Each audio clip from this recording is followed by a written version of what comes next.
వార్తలకి స్వాగతం. ముందుగా హెడ్లైన్స్. అందేదాకా ఆగమాగం, అందినాక కొత్త రోగం. ఆధార్తోని ఆధారమే లేదంటున్న కోర్టు. హిందూపురంలో తాడు తెంపుకున్న కోడే హైదరాబాద్కు వస్తే కట్టేస్తామంటున్న జనం. చంద్రబాబుకు ఏదో లేదంటున్న కేసీఆర్. సావుకాడ జోలపాట వాడిన సైకిల్ బాస్. చెరసాల వాసం విడిచిన చిన్నబాబు ఆనందంలో తొడలు కొడుతున్న ఆడోళ్ళు. కట్టుకున్న కాంగ్రెస్ కాదంటుంది, మెచ్చుకున్నోడే మెడలు పట్టి నూకిండు. సమైక్యాంధ్ర పద సంపదకు పట్టాభిషేకం. ఆనిముత్యాలు రాల్చిన ఆంధ్రోళ్ళు.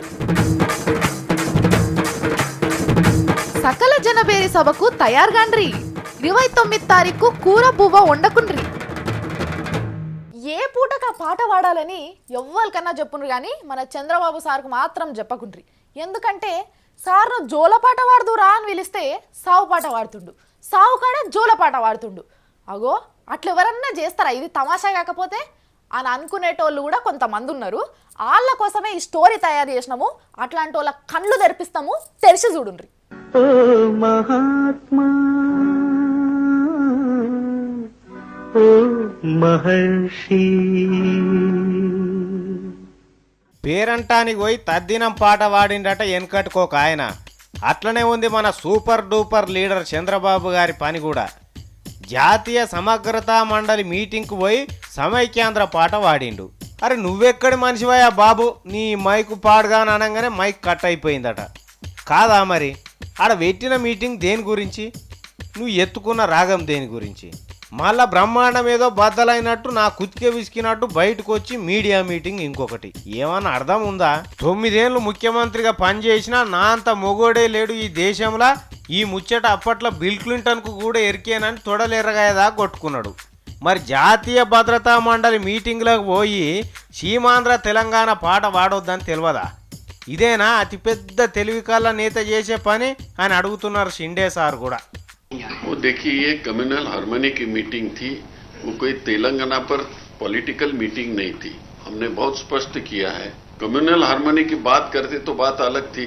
वहाँ तेलंगाना का इशू लाके वो करना वो ठीक नहीं था. कोई भी chief minister, former chief minister या कोई भी नेता को. కరెక్టే సార్, నువ్వు చెప్పింది కరెక్టే. మా చంద్రబాబు సార్కే తలకాయ పనిచేయక ఓ మీటింగ్కు పోయి ఇంకో ముచ్చట గురించి మాట్లాడిండు. ఏమనుకోకుండ్రి సార్, ఆయన వచ్చి ఒక్క గంట సేపు మీటింగ్లో కూర్చుంటేనే మీరు ఓర్చుకోకపోతే మేము 9 ఏళ్ళు ఏలినా ఓర్చుకున్నాం సార్. ఇప్పుడు ఏలకుంట ఏలినంత పని చేస్తున్నా ఓర్చుకుంటూనే ఉన్నాం. కాకి పిల్ల కాకికే ముద్దు అన్నట్టు మా చంద్రబాబు సార్ మాకే ముద్దు. మరి నువ్వేమంటావు sir? KCR sir Chandrababu sir ఢిల్లీలో గట్లన బట్టే. చంద్రబాబు నాయుడు ఢిల్లీకి పోయి శ్రీరంగ నిధులు చెప్తా ఉన్నాడు. ఇప్పుడు ఆయన మాటలు వింటుంటే అసలు ఆయనకు బ్రెయిన్ దొబ్బిందా, ఉన్నదా లేదా, ఏమైంది, ఏమైనా పిచ్చికిట లేచిపోయిందా? నాకైతే మెంటల్ బ్యాలెన్స్ పోయినట్టు అనిపిస్తా ఉంది చూస్తుంటే. ఆవు మాకు కూడా గట్లనే కనబడుతున్నది అంటున్నారు జనం కూడా. కానీ ఎంతైనా మన తెలుగు బిడ్డనే కాబట్టి మనమే వెనకేసుకు రావాల్సి వస్తుంది సారు. ఇప్పుడు కేంద్రం వాళ్ళు అట్లెట్లా మాట్లాడతారు? ఇన్ని రోజులు మంచిగానే ఉండే కదా మాతోని, ఇప్పుడే ఇట్లెందుకు చేస్తున్నాడని అడగవచ్చు. ఆయన తరపున సమాధానం చెప్పవలసిన బాధ్యత మన మీద ఉన్నది.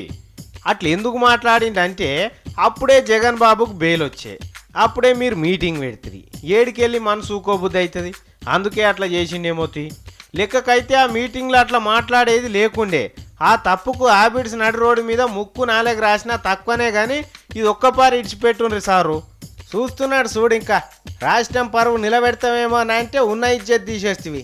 నడువిగా నడువు, బాగానే చేసినావు ఈగ్రం తప్పిన పని అని పిలుస్తున్నారు సార్ మీ అభిమానులు.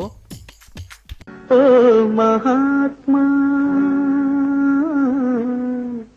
ఓ మహర్షి. నోరు లేని మూగజీవిని కట్టె తీసుకొని కొట్టినమే అనుకో, ఏం చేస్తుంది? ఏటన్నా ఉరకనన్ను ఉరుకుతుంది, ఒర్రనన్నా ఒరుతుంది. అట్లనే నోరున్నా మాట్లాడలేని ఒక సంస్థను విపరీతంగా తిడుతుర్రు కొంతమంది. వాళ్ళకు నచ్చినప్పుడల్లా మెచ్చుకుంటారు, ఇష్టం లేనప్పుడల్లా తిట్టుకుంటారు. అయినా పడేటోళ్ళు ఉంటే తిట్టేటోళ్ళకి ఏం కొదవలేదు మన రాష్ట్రంలో. మరి ఇక్కడ తిట్టేటోళ్ళు ఎవరు, పడేటోళ్ళు ఎవరు? చూసి అర్థం చేసుకోండి. తాదిమి తకదిమి తోల్ బొమ్మ దిని తమాత తోడజ కిల్ బొమ్మ. మన రాష్ట్రంలో ఉన్న కొంతమంది రాజకీయ నాయకులకు వచ్చినని బటవాయి మాటలు ఇంకెవ్వరికి కూడా రాకుండొచ్చు అనుకుంటున్నారు జనం. వెనకట ఏమన్నారు జగన్ పార్టీ వాళ్ళు? సిబిఐ దొంగ నాటకం ఆడుతున్నది, చంద్రబాబు ఎట్లా చెప్తే అట్లనే వింటున్నది, కాంగ్రెస్ వాళ్ళ చేతిలో సిబిఐ రామశిల్క లెక్క అయిపోయిందని అనలే. ఏమయ్యా రాంబాబు, అన్నవా లేదా ఈ ముచ్చట? సిబిఐ అనేది కాంగ్రెస్ పార్టీ చేతిలో కీలుబొమ్మగా వ్యవహరిస్తూ ఉన్నది. విన్నరా ఏమన్నాడు? సిబిఐ అనేది కాంగ్రెస్ పార్టీ చేతిలో కీలుబొమ్మగా వ్యవహరిస్తూ ఉన్నది అని కప్పంత నోరు తెరిచి అన్నాడు కదా. మళ్ళా అదే సిబిఐ మీద ఏమంటున్నాడో ఇనుండ్రి బంగారు నోరుతోటి. పలుకు శిల్కయ్య పలుకు.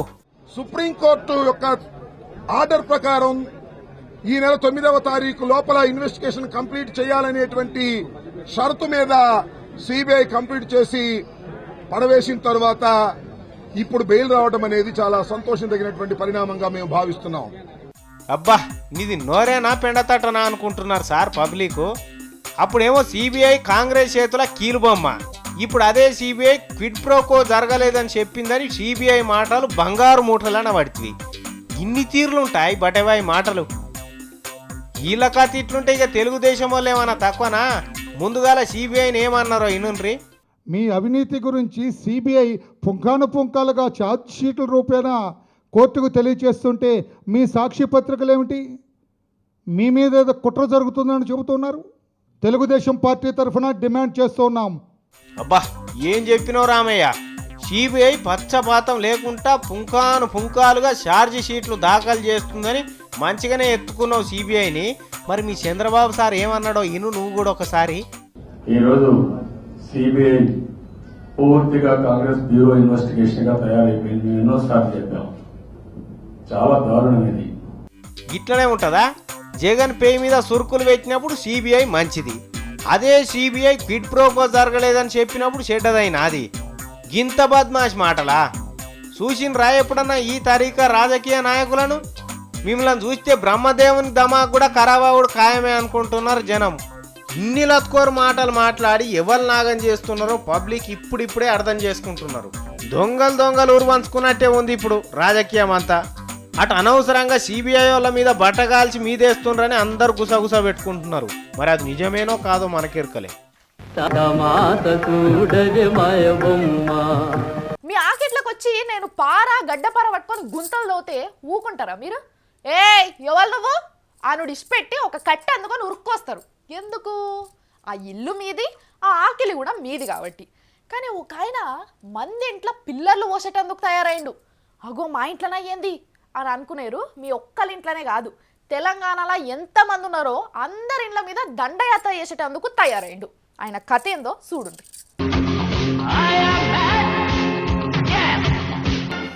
మేధావికి తక్కువ, రాజకీయ నాయకునికి ఎక్కువ మన సీమాంధ్ర ఉద్యోగయ్య అశోక్ బాబు ఏమన్నాడా టెరికైందా?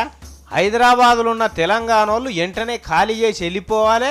హైదరాబాద్ ఆంధ్రోళ్ళది, ఇది తెలంగాణ వాళ్ళది కాదు, మా అయ్య జాగీర్, ఇది నిజామోడు ఇడిచిపెట్టిపోయిన బెల్లం మేమే నాకుతాం, అది మాదే అంటున్నాడట. హిందూపురం అనే సీమాంధ్ర పట్టణంలో బస్వన్న రంకే అని మీటింగ్ పెట్టి తెలంగాణ వాళ్ళు హైదరాబాద్లోకి వెళ్ళి తరలిపోవాలని కంగారు కూతలు కూసిండట.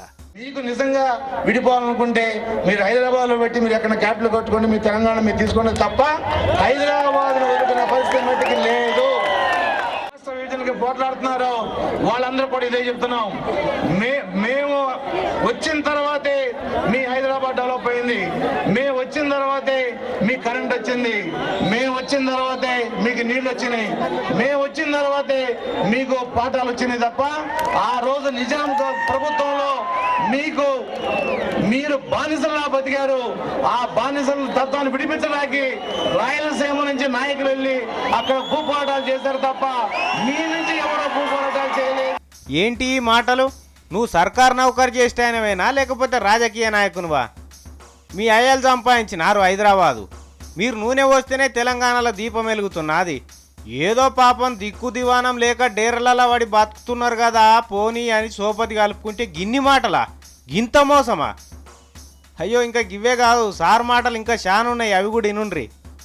హైదరాబాద్ లో డాక్టర్లు కానీ, హైదరాబాద్ లో స్కూళ్ళు కానీ, హైదరాబాద్ లో హోటల్స్ కి నువ్వు మానేయటం మానేసి నువ్వు తెలంగాణ డాక్టర్ దగ్గరికి పో, తెలంగాణ హోటల్కి పో, తెలంగాణ స్కూల్కి పో, మా స్కూల్లో నువ్వు రావద్దు.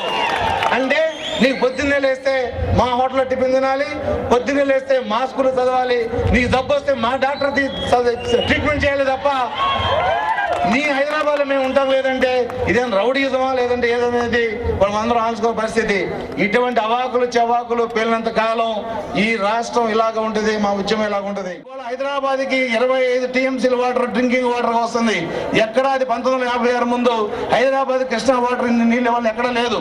కానీ రేపు రాష్ట్రం విడిపోతే మేము హైదరాబాద్ కి నీళ్లు అడ్డుపడితే హైదరాబాద్ లో తాగడానికి కూడా నీళ్లు ఉన్న విషయాన్ని మేము అందరం గుర్తుపెట్టుకోవాలని పరిస్థితుంది. చాలా మంది తెలియదు, VTPS లో బొగ్గు కొత్తగూడెం నుంచి రావట్లేదు, ఒరిస్సా నుంచి వస్తుంది. కానీ అందరికీ తెలియని విషయం వల్ల మేము చెప్తున్నాను, VTPS లో కరెంట్లో 60% ఎక్కడ పోతుంది, తెలంగాణ పోతుంది. కానీ VTPS రన్ అవుట్ ఆకి కృష్ణా నదిలో 12 అడుగుల నీళ్లు బ్యారేజ్ దగ్గర 40 సంవత్సరాలు మెయింటైన్ చేస్తారు అక్కడ. అమ్మా ఇక కుదరదు సార్ మన సోపతి. ఇంతింత రమ్మంటే ఇల్లంతా వచ్చి ఇంట్లున్న వాళ్ళనే బయటికి వెళ్ళగొడుతున్నాం అంటే ఇక చాలు నాయనా మీ సోపతి చాలు అంటున్నారు జనం. సప్పుడు చేయక నోరు బంద్ చేసుకుంటే బంద్ చేసుకో, లేకపోతే మేమేం తక్కువలేం పాయింట్ ఎగజెక్కుకొని ఉరికేటట్టు చేస్తామని హైదరాబాద్ జనం కోపానికి వస్తుండ్రు. ఇక శ్రీనివాస్ గౌడ్ అన్న అయితే చెప్తే లాభం లేదు, ఇనుండ్రి. నువ్వు ఇన్ని రకాలుగా అవమానిస్తావా? ఇంకొకసారి నేను ఆలుకని హద్దులో పెట్టుకోకపోతే వీళ్ళు ఏం మాట్లాడినా ఏమంటారు కదా అని ఇదే విధంగా విర్రవీగితే నీవు నీ వెనుకలు ఉన్నటువంటి వాళ్ళని ఎంతటి వాళ్ళనైనా ఖచ్చితంగా తగిన బుద్ధి చెప్తాం. నువ్వన్నది కూడా కరెక్టే సీనన్న. ఇంత ఇంగ్లం తయారు చేస్తున్నాడు, ఇక ఊకుంటే మొత్తం ఊడ్చుకపోయేటట్టున్నాడు. అయ్యా అశోక్ బాబు సారు ఇక ఊకో ఇప్పటికన్నా. నువ్వు చేయంగా సీమాంధ్ర ఉద్యోగుల మీద కోపం అవుతున్నారు తెలంగాణ వాళ్ళు. ఇట్లనే తెగిడిచిన నౌకర్ లెక్క మాటలు మాట్లాడుకుంటా పోతివా అంటే 10 ఏళ్ల దాకా ఆలోచన చేయరిగా. ఇక రేపో ఎల్లుండో అంటారు జనం, జాగ్రత్త అంటున్నారు.